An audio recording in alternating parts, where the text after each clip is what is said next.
Stay was amazing, बहुत ज़बरदस्त stay था और बहुत ज़्यादा एक तजुर्बे, ज़िंदगी का तजुर्बा लेके हम बिग बॉस के घर में गए थे और उससे ज़्यादा तजुर्बा बिग बॉस के घर ने हमें दिया। तो स्टे वॉज लाइक हर रोज़ एक नया दिन था, नए चेहरे थे, नए लोग थे, तो ऐसा स्टे किसी को ना मिले भाई। ओ मेरे हिसाब से वो जो मोमेंट होता है ना जहाँ पे विनर अनाउंस होता है वो बहुत ही ज़्यादा खास होता है and I can so imagine that that moment would be like a dream come true, क्योंकि हम इतना ग्रिलिंग और इतना मुश्किलों से गुजरते हैं ना पूरा हमारे स्टे में कि मतलब ये सीजन तो खास करके सबसे लंबा रहा, 4.5 महीने के बाद ये जो खुशी मिलती है, I think it in itself is a huge thing। और हमको फाइनलिस्ट होके इतना खुश हम चैंपियंस हैं, basically we are champions, we feel मतलब हम खुद विनर्स हैं, हमें लगता है ऐसा, क्योंकि मुझे भी ऐसा लगता है, दोनों साथ में बोलते हैं ना। आपको फीडबैक भी बाहर से जो है जब भी कभी कोई गेस्ट आते हैं तो अक्सर देखने को या पता चलता है वो जो बोलते हैं उससे समझ में आता है कि आप जो है आपकी दिशा जो है वो सही है या गलत है, लेकिन इसके साथ साथ आप कहाँ तक जाने वाले हैं। तो जब मैं फ्लोर पर आया और आखिरी हम 3 बज गए थे, तब यकीनन हर किसी को जीतना तो जर्नी तो है ही कि वो जीते, लेकिन in the end of the day एक गट फीलिंग होती है आपकी कि जब आप फ्लोर पे आते हैं तो आपको गट फीलिंग आती है कि boss today is not my day. जब मेरा दिन ही नहीं है तो अगर मुझे ऊपर वाला दोबारा चांस दे तो अपने इस दिन को कैसे, ये जो दिन है जो मेरा नहीं है, ये मैं कैसे अपने लिए बनाऊँ।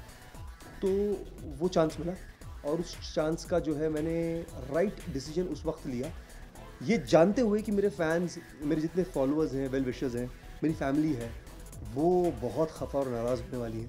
और लेकिन in the end of the decision तो था ही, तो राइट होगा रॉन्ग होगा ये तो बाद में पता चलेगा, लेकिन उस वक्त मैंने लिया। और जब रजत जी ने कहा कि आप जो है नंबर 3 पर ही थे, तो लगा कि चलो डिसीजन जो था वो बिल्कुल करेक्ट और राइट टाइम पे आया। पूरी जर्नी बहुत ही अच्छी रही, बहुत उतार चढ़ाव हम सब ने देखे, बहुत ग्रिलिंग हुई, पर अच्छे मोमेंट्स भी थे। डे 1 से डे लास्ट तक हम साथ में थे, मैं, प्रीतम और गौतम, और वही फाइनली टॉप 3 थे। तो एक्सपीरियंस अच्छा था बिग बॉस का। मैं हमेशा डरती थी बिग बॉस में आने के लिए, पर फाइनली जब डिसीजन लिया तो अब जाकर मुझे लग रहा है कि मैंने एक करेक्ट डिसीजन लिया था। एक्चुअली मेकओवर हो रहा था हमारा, और हाकिम अलीम जो बहुत ही जाने माने स्टाइलिस्ट है, उन्होंने सोचा कि अगर मैं थोड़े से रेड बर्गंडी बाल करूँगी तो थोड़ी डिफरेंट लगूंगी, क्योंकि पूरे शो में मेरे बाल थोड़े से ब्राउन और ब्लॉन्ड थे, तो कुछ डिफरेंट लुक देने के लिए उन्होंने मुझे ये लुक दिया है। तो मैंने किसी को कॉपी नहीं किया है। was nice। मुझे हमेशा लगा कि मैं टारगेटेड थी, स्पॉटलाइट में आ रही थी, और बहुत ग्रिलिंग होती है, सबकी होती है बहुत ग्रिलिंग। तो जर्नी अच्छी थी। I will not say very good, I will not say very bad, but it was decent. बहुत अच्छी फीलिंग है यार, बहुत अच्छा लग रहा है कि इतने लोगों का, दर्शकों का प्यार मिला है मुझे, और उनकी वजह से मैं जीत गया हूँ। Great feeling. नहीं, बहुत टफ़ रही और बहुत बेहतर भी रही।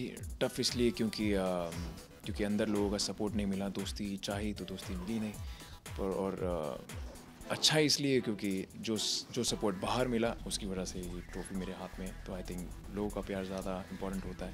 बिग बॉस के घर के अंदर आप रहो तो अंदर के लोगों का इतना सपोर्ट ना भी हो तो चलेगा। कुछ नहीं चल रहा था यार, जैसा मैं घर में रहा हूँ कि आर या पार वाले सिस्टम में जो हो देखा जाएगा, नेक्स्ट डे क्या हो रहा है मैं नहीं इतना सोचता यार। तो वही हुआ कि मेरे मन में ऐसा कुछ था नहीं, I was very cool about it, और I had a feeling trophy मिलने वाली है, और फिर अनाउंस किया गया तो मुझे मिल गई ट्रॉफी। अरे मैं तो शो पहले देखा ही नहीं है यार, अगर मैंने देखा होता तो मुझे पता होता। मुझे शो मैंने पहले देखा नहीं। जब मुझे टीम ने सिलेक्ट किया तो मुझे बोला कि आप देखिए, तो मैंने 8-10 एपिसोड देखे और मुझे कुछ समझ में नहीं आया। मैंने कहा देखेंगे, हम जा रहा हूँ, जो होगा अंदर जाके देखा जाएगा। बट अच्छा हुआ कि वो जो हुआ, क्योंकि आप कोई भी स्ट्रैटेजी लेके जाओ तो वो वर्क नहीं करती। Just be your self and just be a good part of it. Just अपनी इंसानियत बनाए रखो अंदर, जैसे आप इंसान हो बस।